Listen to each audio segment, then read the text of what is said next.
This is so bizarrely racist, this video. It's like, it's bizarre. Look at how wonderful all the not white people are. Mr. Reagan.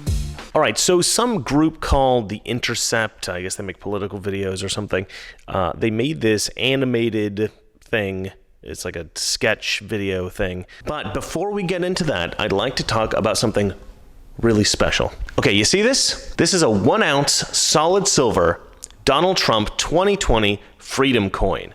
And you see this? This is a 10 ounce United We Stand bullion bar. This thing is heavy. The craftsmanship on these things are incredible. Why am I showing these to you? Well, May is the month of Memorial Day. And my friends over at Noble Gold have agreed to offer all patriots and Trump supporters an amazing deal. This is to celebrate our president's exoneration in the Mueller report and his 2nd year in office. As you can see on the coin here, on President Trump's watch, we've had the first major tax reform in 30 years, the lowest unemployment rate for 18 years, the fewest jobless claims since 1973 when Nixon was in office, and the Dow Jones at the highest level in history. And that is worth celebrating. The set of 2 silver specials come in at just $239, and Noble Gold is offering a further $30 off as a Memorial Day gift, and they're even throwing in a Trump-Pence 2020 bumper sticker. Use the link below in the description to get yours today, and use the code MrReagan30 to get the 30% off discount. All right, now let's get back to debunking this ridiculous video. The bullet train from New York to DC. It always brings me back to when I first started making this commute. Okay, first of all, she doesn't make any kind of a commute on public transportation. There was actually a famous incident about this, right? She takes jets. She certainly doesn't take a train or a bus or any other kind of public transportation, and yet she touts this environmentally conscious America. We've got to set this great example for the rest of the world. That's her answer when we ask her why America should enact the Green New Deal. Because pretty much everything I've heard about climate change, and even if it is a catastrophic, world event that we should all be scared of, even if the United States cut all of their emissions today, it wouldn't make any difference to the climate. Suppose the United States closed everything and ceased to exist on this day, May 13th, 2015. No people, no cars, no industry, no utilities. Climate models tell us the result of this imaginary scenario in 50 years might be a few hundredths of a degree, an amount smaller than the amount by which the global temperature already bounces around from one month to the next. The impact would be so small as to be unattributable to regulations. Are you still saying that a single country is going to have an imperceptible, maybe even an immeasurable impact? Is that correct? That's correct. The emissions globally are so large compared to what a country has or what a single project would have. You would be spitting in the ocean is what you'd be doing. So then the question is, why should we do it? Alexandria Ocasio-Cortez and the other climate alarmists, they always say, well, we need to set an example for the rest of the world. If we set the example, everyone else will follow. Well, first of all, that's not true. That's proven historically never to happen. Countries basically just do what's in their best interest. Nobody says, oh, the United States is enacting environmental legislation. We should do it too. No, they're not going to be the cleanest ones. We're going to be the cleanest ones. We're going to be the best. I think maybe that happens with like the Scandinavian countries, but it certainly doesn't happen with China, South America, Africa, the major polluters, the ones that we actually want to set the example for. They're not going to follow our lead. But the enormous hypocrisy here, is that Alexandria Ocasio-Cortez wants the United States to be an example for the rest of the world, but Alexandria Ocasio-Cortez herself won't be an example to her constituency or to other Americans. So why the hypocrisy? Why? Well, the United States needs to do it, but I don't need to do it. I mean, to me, this is the essential socialist idea. of, well, the general public needs to all be on the same playing field. Everybody needs to be equal and oppressed. But the elite, well, we're different. We don't actually, the rules don't actually apply to us. That seems to be Alexandria Ocasio-Cortez's position. We need to set all these strict rules for everybody. Well, not me, obviously. I need to live in the world. I need to live in the world as it is. I think that's what she said. What a hypocrite. In 2019, I was a freshman in the most diverse Congress in history. I hate when people talk about this as if it's some kind of great victory. Oh, we're in a diverse Congress now. It's so much better than before. You know what you need? Diversity of ideas. You don't need diversity of ethnicity or culture or any of that kind of stuff. You need diversity of ideas. That's the only important diversity there is. And your new diverse Congress, most of them all have exactly the same ideas because they're all puppets for the same group, brand new Congress and Justice Democrats. We know all about that. It was a critical time. Critical. It was critical. I'll never forget the children in our community. They were so inspired to see this new class of politicians who reflected them, navigating the halls of power. She really thinks that children are inspired by her. I would say that 99.9% of all children have no idea anything about politics whatsoever. All right, Sienna, what do you think of Donald Trump? I don't know. So your mommy and daddy are Republicans, right? It's often said, you can't be what you can't see. And for the first time, they saw themselves. It's often said, you can't be what you can't see. That's funny. That's funny that that's often said because I've literally never heard that said. I mean, maybe that's a thing amongst some circles. You know, obviously this stems from this idea that there are not enough ethnic minorities as leads in films in Hollywood, right? This is I've never heard anybody say you can't be what you can't see, but okay, fine, it rhymes, it's, whatever. But I've always hated this idea that little black girls need to see women like them in magazines, and that little black boys need to see black superheroes like them. There's no way you could possibly be inspired as a black boy. You can't possibly be inspired by a white man. That's ridiculous. To that concept, I would say this. First of all, there are tons of successful black people, real life successful black people, and I guess for Alexandria Ocasio-Cortez, she would say like the Hispanic population needs to be more successful or something like that. But you do have tons and tons and tons of Hispanic political leaders. Hundreds, okay? They're in South America. The Latino political leaders that you can look up to don't have to necessarily be Americans, right? We can look up to people from other countries as well. The United States is predominantly white, so you're going to have predominantly white leaders to look up to. But then secondly, this idea that, black Americans or Hispanic Americans or whatever don't have anybody to look up to in film and television. Tons of white kids love Bruce Lee, right? Tons of white kids love Bruce Lee. They learn martial arts because of Bruce Lee. In fact, actually, tons of black kids love Bruce Lee, and that's actually kind of like a thing, right? That's even like a cultural thing, Bruce Lee in the black community. I gotta ask you though, and I just because we're all Bruce Lee, but Bruce was big in the black community, so are you. Okay, that's great, that's cool. He didn't have to be black for them to love him. You do not have to be the same color as somebody who you admire in order to want to be like them. You can be anything that you want. You don't have to have the same race of somebody. You can't be what you can't see. It's so stupid. It's just a stupid thing to say. I mean, to me, that's sort of, in some ways, that actually hamstrings people, right? If you tell them that, oh, kid, you can't look up to people because they're white or something like that. You're ruining people's heroes. Just let people have whatever hero they want. Some white kids have black heroes. Some black kids have white heroes. It doesn't really matter. Okay, Alexandria Ocasio-Cortez, you close-minded. Unbelievable. The left is so close-minded. So close-minded about so many things. It's just so silly. All right, let's have a look here. I think there was something similar with the Green New Deal. We knew that we needed to save the planet and that we had all the technology to do it, but people were scared.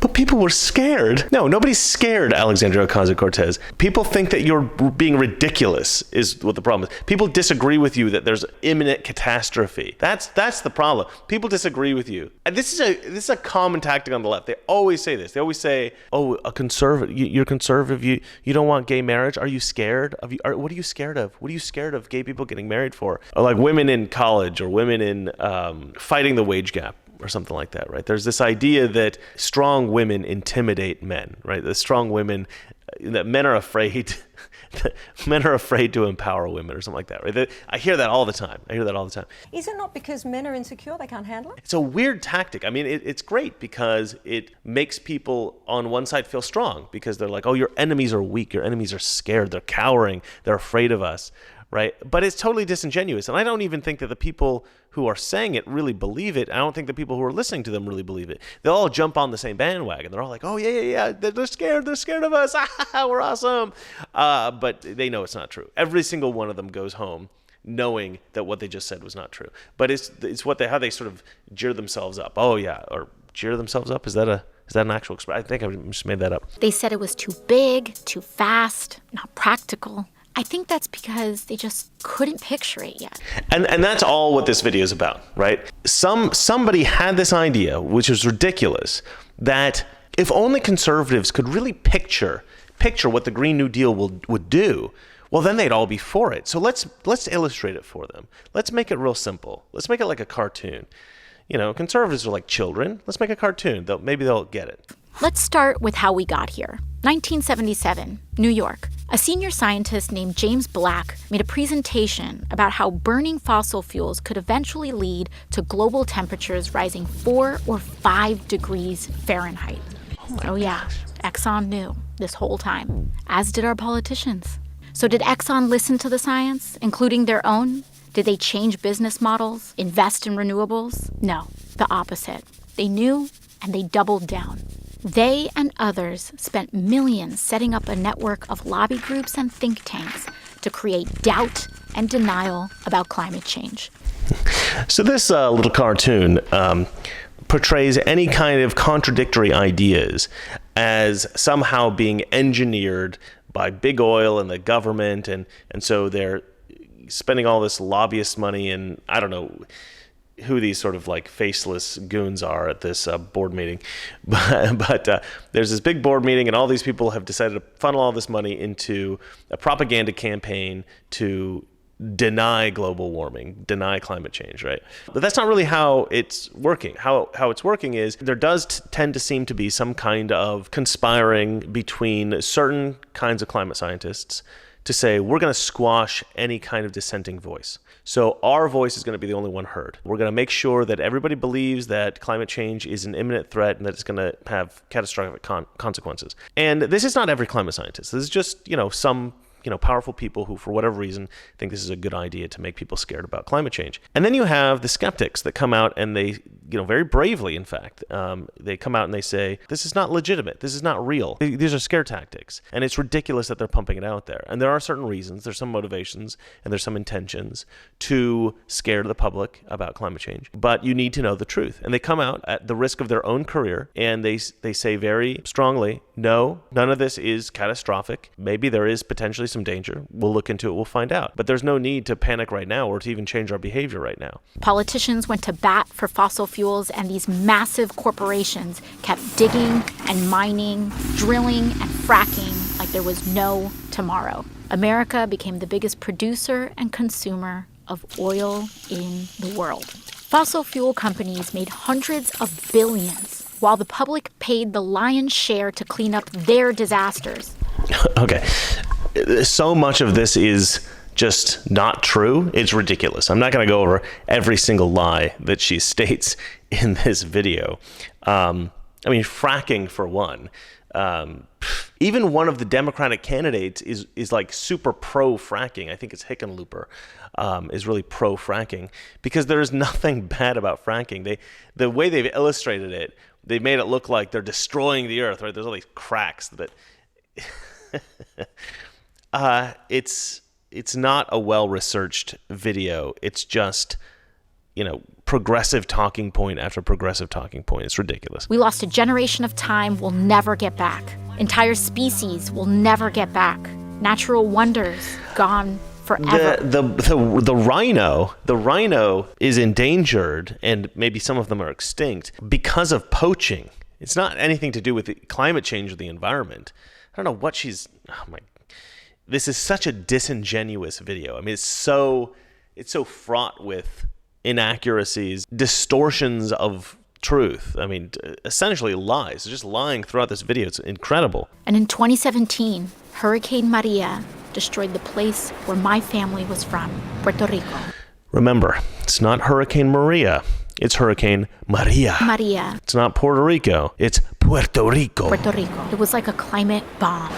Climate bomb. It took as many American lives as 9/11. All right, let me be clear about this. Hurricanes have nothing to do with climate change. There is no increase in hurricanes. We've monitored them for 150 years. There is no increase in intensity or severity of hurricanes. So there is no link there. So if someone stands up in Congress, for instance, and says a hurricane was caused by human climate action, is that scientific or not? That is not scientific. Okay, thank you. And in the next year, when I was elected to Congress, the world's leading climate scientists declared another emergency. They told us that we had 12 years left to cut our emissions in half, or hundreds of millions of people would be more likely to face food and water shortages, poverty, and death. Notice what she says here. She doesn't actually say 12 years to cut emissions in half, or else everybody's going to die. She says 12 years to cut emissions in half, or else millions of people will be more likely to face food and water shortages. But first of all, that's not necessarily true. And secondly, even if it were true, we don't actually know the actual impact. She's presenting this very vague threat. Okay, but first of all, after, in 12 years, most impoverished nations are growing out of poverty currently, right? They're getting better and better and better. So in 12 years, they're going to be even better than they are today. So even if you had some kind of climate change that did cause some kind of food or water scarcity, that'll probably be nullified by their growing economies and advancements in technologies. I mean, maybe not. Maybe it will actually make it harder for them, and maybe we should cut emissions for their sake. But still, it's not going to be just America. It would have to be everyone in the world, and we can't regulate everybody in the world. So everything that she's saying here is contingent upon huge amounts of speculation and a worldwide coordination that will never happen. So it's always better, I think, it's always better to focus on technological advancement and economic prosperity in order to bring these people to a point of safety, as opposed to, restricting what everyone else in the world does. Her solution is absurd, and the problem that she's stating probably doesn't even exist. 12 years to change everything. How we got around, how we fed ourselves, how we made our stuff, how we lived and worked, everything. I love the bloody red line. The only way to do it was to transform our economy, which we already knew was broken, since the vast majority of wealth was going to just a small handful of people, and most folks were falling further and further behind. Okay, that's kind of what she's saying here is true in a way, but it's hugely deceptive. Okay, so indeed, a lot of wealth is in the hands of the very few in the world, but the vast majority of people aren't falling behind in the same way that she's suggesting here. I mean, what she says is true, but it's true in a very specific way. So let's say you have the top tier and they're going up quite quickly, and then you have the bottom tier and they're going up quite slowly. Now, the good news is everybody's going up, right? Everybody's getting better. Everybody's getting more prosperous and happier and healthier and all that kind of stuff. The bad news is they're not all growing equally. So as the richer get richer, the poorer also get richer, but maybe they're not getting richer at the same rate. So she calls that falling behind. That's not really falling behind. I mean, it is falling behind in the sense that the gap between the rich and poor is growing. But that's because the richer are getting ridiculously rich. The poor are also getting richer. They're just not getting ridiculously richer, right? So they're just not growing at the rate that she wants them to grow. They're not growing at the rate I would want them to grow. They're not growing at the rate anyone would want them to grow. And so we should do something about that. But she's suggesting that the rich are getting rich and the poor are getting poorer. But that's not true. But that is the idea that people get when they see something like this, right? They've worded it in such a way where it's true, but the message that they're expressing is not accurate. What people are perceiving from this message isn't accurate. They're being deceptive. It's very tricky what they're doing. Lots of people gave up. They said we were doomed. But some of us remembered that as a nation, we'd been in peril before. The Great Depression, World War II, We knew from our history how to pull together to overcome impossible odds. This idea of connecting the Green New Deal to World War II is so annoying because in World War II, we had a threat that we all agreed was a threat. We all agreed that there needed to be some sacrifice made to go ahead and stop this threat, right? At first, we were actually torn about going into World War II, right? The nation was divided. We didn't want to join the war. Some of us thought that we should out of duty, but a lot of us thought, let's just stay out of it. Let's be isolationists. Let's be like Switzerland. But then the Japanese attacked Pearl Harbor, and we were thrust into the war, right? We were forced to join the war. And that attack on Pearl Harbor unified the country. But it was something that was organic. It was something that was natural. Everybody agreed, right? It wasn't like the Green New Deal, where this very small minority of the population is absolutely convinced that something needs to be done in 12 years or else the world's going to explode. And the rest of us just kind of look at them and think, you're all nuts, right? Like, they want us to galvanize around their idea in the same way we galvanized around the idea of going to war in World War II. And that would be lovely. I mean, I want the whole world to galvanize around my ideas too, just like they did in World War II. And, you know, I would love to promote that as a beautiful idea. And that's why they get excited, right? They get excited because we've done it before, we can do it again. Right, we will do it again. We will do it again. Alexandria Ocasio-Cortez, we're all going to galvanize together in a unified America toward some common goal. But it's not going to be your goals, okay? It's not going to be the Green New Deal, all right? We will do that, okay? But it's not going to be your little pet project. You're not the little, puppet master that's going to control all of us. You're actually the puppet. To me, it takes a lot of arrogance to be able to say that it's my idea that the whole world needs to galvanize around, just like World War II. World War II wasn't any one person's idea, right? It was just something that happened in the world that we had to join, we had to become a part of. The Green New Deal is an idea, and you want us to galvanize around it because why? Because we like you? Because you're charming? Because you made a little cartoon? No, it's not going to happen, all right, lady? Nobody's going to galvanize around your idea in the United States, much less the whole world. You're crazy. You're not just crazy, you're crazy arrogant. You're crazy arrogant to think that you are going to galvanize the world around your idea.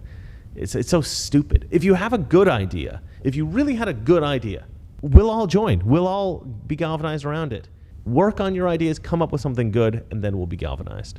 The wave began when Democrats took back the House in 2018, and then the Senate and the White House in 2020, and launched the decade of the Green New Deal. Oh, they're dreaming now. Now they're getting to fantasy land. I love it. A flurry of legislation that kicked off our social and ecological transformation to save the planet. It was the kind of swing-for-the-fence ambition we needed. Finally, we were entertaining solutions on the scale of the crises we faced without leaving anyone behind. That included Medicare for All, the most popular social program in American history. We also introduced the federal jobs guarantee, a public option including dignified living wages for work. Funnily enough, the biggest problem in those early years was a labor shortage. We were building a national smart grid, retrofitting every building in America, putting trains like this one all across the country. Oh my gosh. Okay, first of all, if we use California as an example, we know that this high-speed rail thing is a disaster, right? It'll cost way too much money, and it won't be used by enough people to justify the cost. It's just ridiculous. The solar panel thing, okay, we all know solar panels are not very efficient. There's a million problems with windmills, and they're also not efficient enough. Look, I would say this. If they could design solar panels that were efficient enough to justify retrofitting all of our electrical grid with, these kinds of things, then I think everybody would be for it. But the technology is just not there yet. Once it gets there, we'll all be for it. Okay, Alexandria Ocasio-Cortez, you don't have to convince us of solar panels. We all believe in solar panels. We just know that they're too expensive. They don't work well enough now, right? It's not a matter of do we think it's a good idea to go to renewable energy. We think that it's fine. It's fine. It's a great idea. We love it. But we got to get them efficient enough. We have to wait until the technology gets there. And it'll get there. I think it'll get there, right? But we got to wait a little while. Once it gets there, everybody will jump on the train, right?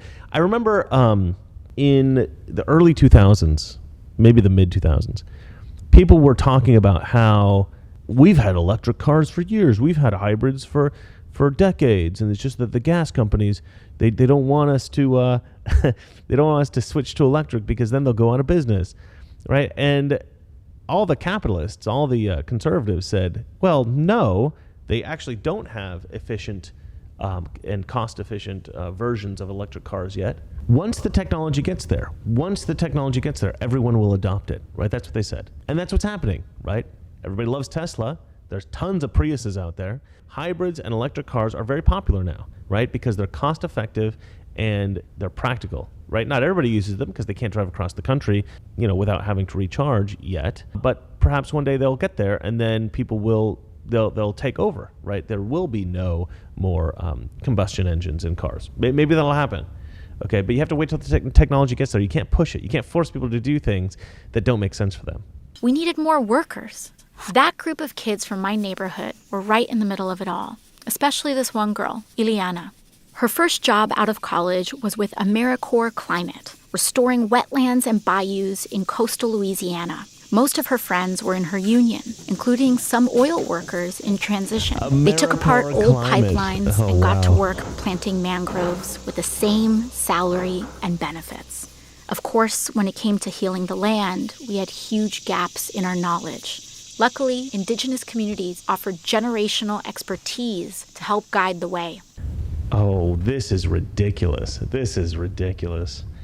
Oh, boy. Okay. Where do I even start with this? Luckily, the indigenous people came and helped us heal the land with their brilliant expertise. What is this? What is this native person holding? They're holding like a palm frond and teaching this girl from the Bronx how to heal the land. Okay. I guarantee if there's ever like a polluted area of the country, bringing in tribesmen to tell us how to fix it is not going to help. Okay. You need to bring in like ecologists and chemists and people like that. This is the most stupidest. I like most stupid. This is the most absurd pandering I've ever seen in my life. This is almost patronizing, right? It's like the noble savage will come and they'll save us because of their cultural traditions and their mystical knowledge. This is crazy. Ileana got restless, tried her hand as a solar plant engineer for a while, but eventually made her career in raising the next generation as part of the Universal Child Care Initiative. As it turns out, caring for others is valuable, low-carbon work, and we started paying real money to folks like teachers, domestic workers, and home health aides. This is great. I love this. We don't even need families anymore. Why do we need mothers? We got the Universal Child Care Initiative. We take all of our kids. That's fantastic. I mean, kids are trouble, right? They're dirty. Who really likes the kids? Nobody likes kids. We'll just send them to this Universal Child Care Initiative Institute thing, and we'll let these random people from the Bronx take care of all of our kids for us. That's a great idea. Yeah, I love that. Those were years of massive change, and not all of it was good. When Hurricane Sheldon hit southern Florida, parts of Miami went underwater for the last time.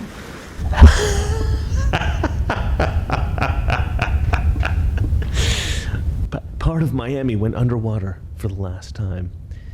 This is Alexandria Ocasio-Cortez broadcasting from the future, telling you exactly what's going to happen, because it's so funny because the left often says that this climate science stuff isn't about scare tactics, right? It's really just about what's going to happen, and we need to have rational solutions. But it's all emotional. It's all emotional nonsense. It's all about fear mongering and trying to make people feel guilty and trying to make people feel good because they donated to some cause or something. Oh, we're gonna save the planet. Come on, it's just emotional nonsense. You just so stupid. But as we battled the floods, fires, and droughts, we knew how lucky we were to have started acting when we did.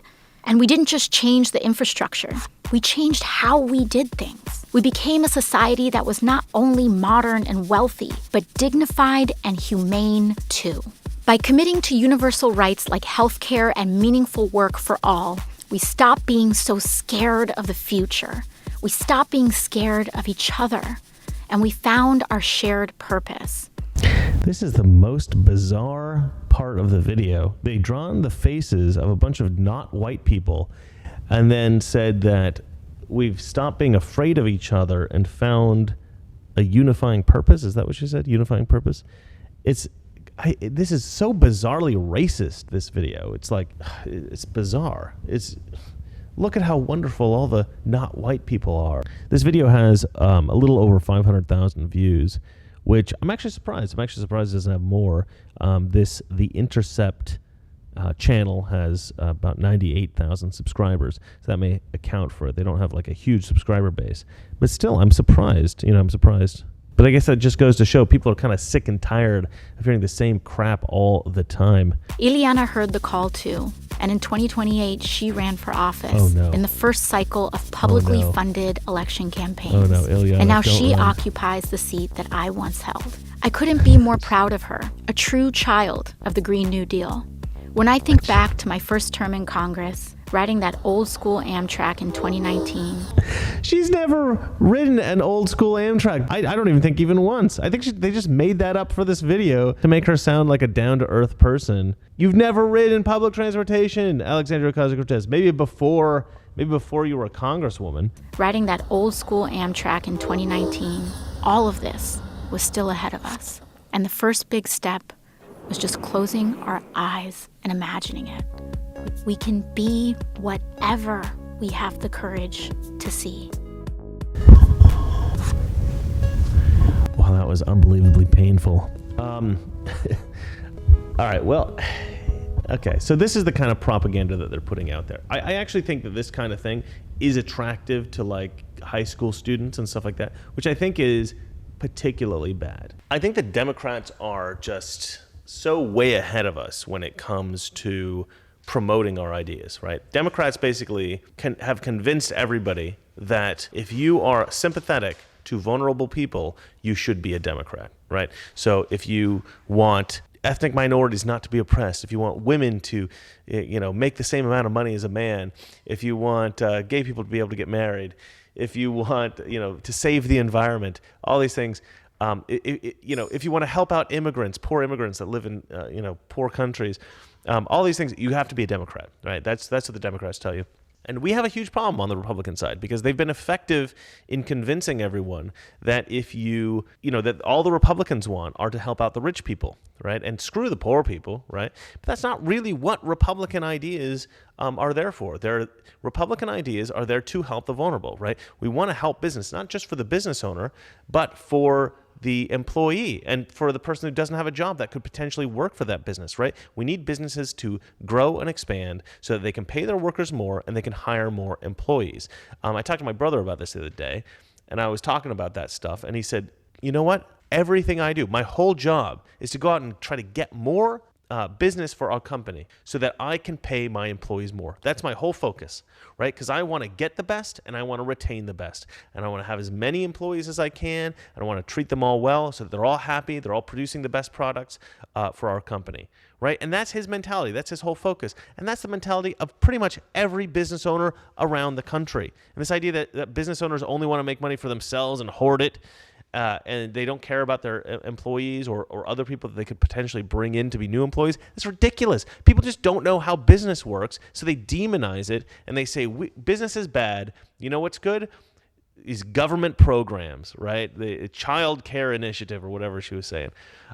It's just ridiculous, okay? If you want to really help poor people, if you want to really help the most vulnerable in our society, you will be a Republican. Well, that's it for me. If you like this video, hit the like button. If you want to see more like this, please subscribe. And if you hate me, you probably just don't understand how capitalism works. Good night. We have so many people who can't see a fat man standing beside a thin one without coming to the conclusion the fat man got that way by taking advantage of the thin one. The trouble with our liberal friends is not that they're ignorant. It's just that they know so much that isn't so. Now,